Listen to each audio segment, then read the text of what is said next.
El camino a Cristo, capítulo 4, para obtener la paz interior.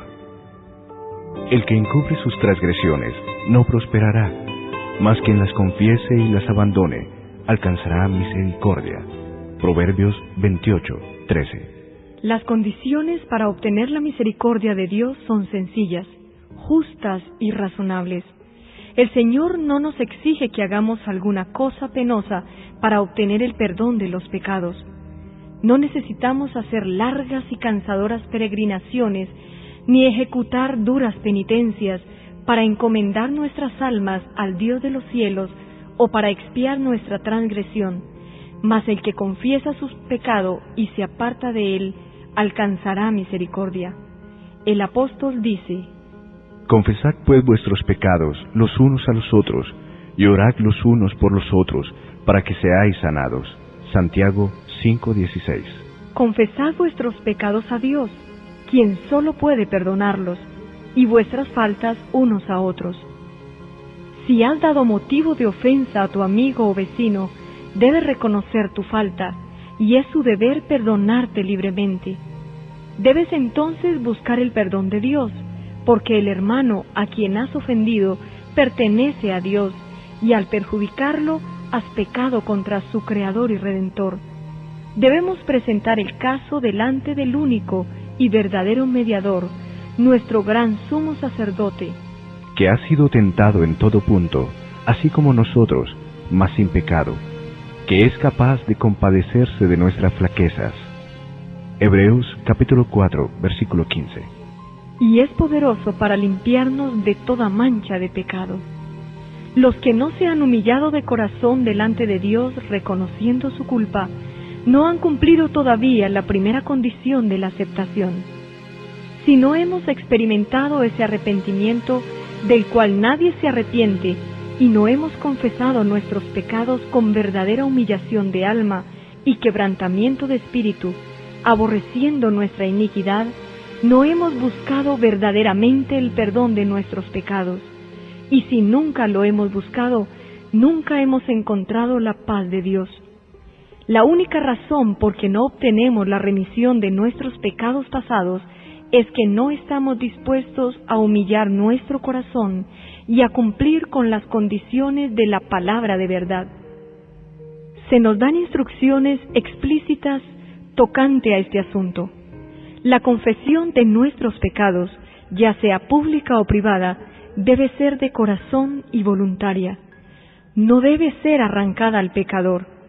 No debe hacerse de un modo ligero y descuidado o exigirse de aquellos que no tienen real comprensión del carácter aborrecible del pecado.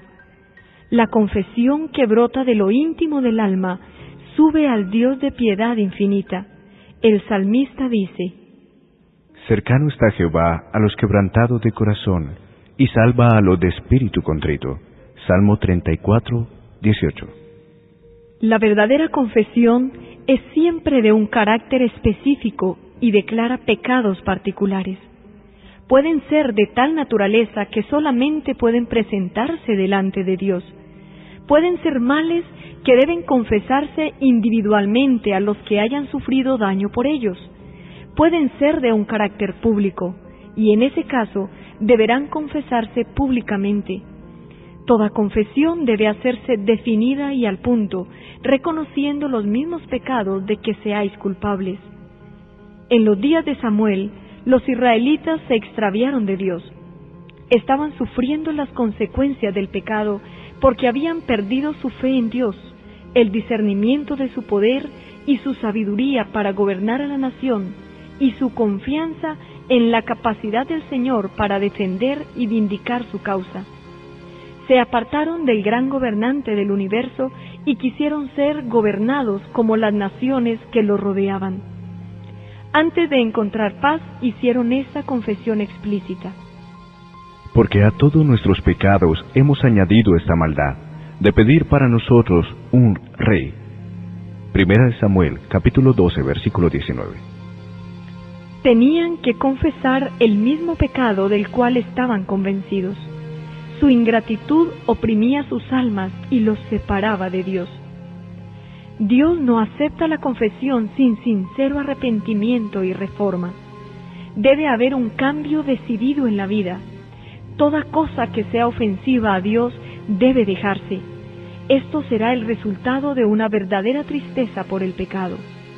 Se nos presenta claramente la obra que tenemos que hacer de nuestra parte.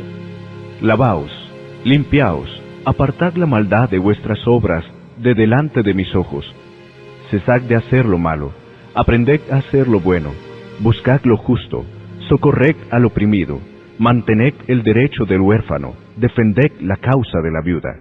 Isaías, capítulo 1, versículos 16 y 17.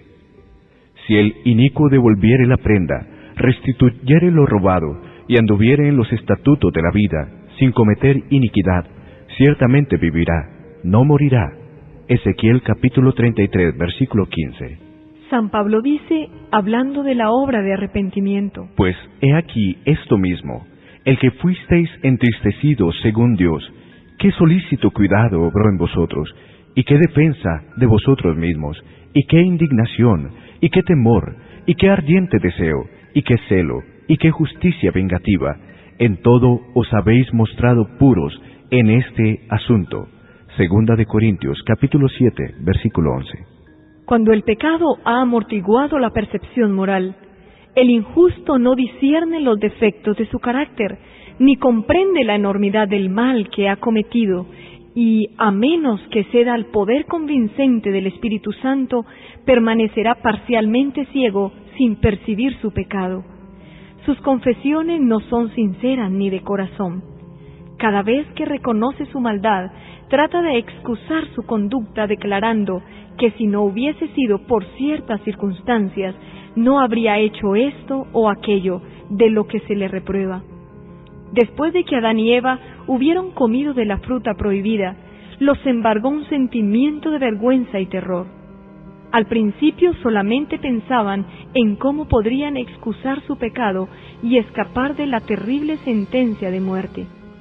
Cuando el Señor les habló tocante a su pecado, Adán respondió echando la culpa en parte a Dios y en parte a su compañera. La mujer que pusiste aquí conmigo me dio del árbol y comí. La mujer echó la culpa a la serpiente diciendo: La serpiente me engañó y comí. Génesis capítulo 3, versículos 12 y 13. ¿Por qué hiciste la serpiente? ¿Por qué le permitiste que entrase en el Edén? Esas eran las preguntas implicadas en la excusa de su pecado, haciendo así a Dios responsable de su caída. El espíritu de justificación propia tuvo su origen en el padre de la mentira y ha sido exhibido por todos los hijos e hijas de Adán. Las confesiones de esta clase no son inspiradas por el Espíritu Divino y no serán aceptables para Dios. El arrepentimiento verdadero induce al hombre a reconocer su propia maldad sin engaño ni hipocresía. Como el pobre publicano que no osaba ni aun alzar sus ojos al cielo, exclamara: Dios, ten misericordia de mí, pecador. Y los que reconozcan así su iniquidad serán justificados, porque Jesús presentará su sangre en favor del alma arrepentida. Los ejemplos de arrepentimiento y humillación genuinos que da la palabra de Dios revelan un espíritu de confesión sin excusa por el pecado, ni intento de justificación propia. San Pablo no procura defenderse, pinta su pecado como es, sin intentar atenuar su culpa. Dice: Lo cual también hice en Jerusalén, encerrando yo mismo en la cárcel a muchos de los santos, habiendo recibido autorización de parte de los jefes de los sacerdotes, y cuando se les daba muerte, yo echaba mi voto contra ellos, y castigándolos muchas veces, por todas las sinagogas, les hacía fuerza para que blasfemasen, y estando sobremanera enfurecido contra ellos, iba en persecución de ellos hasta las ciudades extranjeras. Hechos, capítulo 26, versículos 10 y 11. Sin vacilar declara: Cristo Jesús vino al mundo para salvar a los pecadores, de los cuales yo soy el primero. Primera de Timoteo, capítulo 1, versículo 15. El corazón humilde y quebrantado, enternecido por el arrepentimiento genuino, apreciará algo del amor de Dios y del costo del Calvario, Y como el Hijo se confiesa a un Padre amoroso, así presentará el que esté verdaderamente arrepentido todos sus pecados delante de Dios. Si confesamos nuestros pecados, Él es fiel y justo para perdonarnos nuestros pecados y limpiarnos de toda iniquidad. Primera de Juan, capítulo 1, versículo 9.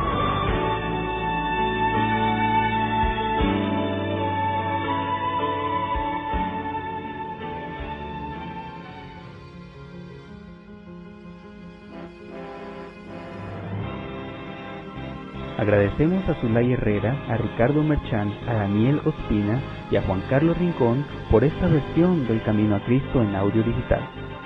La reproducción del mismo es un servicio del Ministerio Evangelio Eterno. Para obtener gratuitamente estudios selectos de la Biblia y de los escritos de Elena G. de White, o para solicitar nuestras publicaciones impresas, diríjase a www.hogarisalud.com y www.evangelioeterno.com.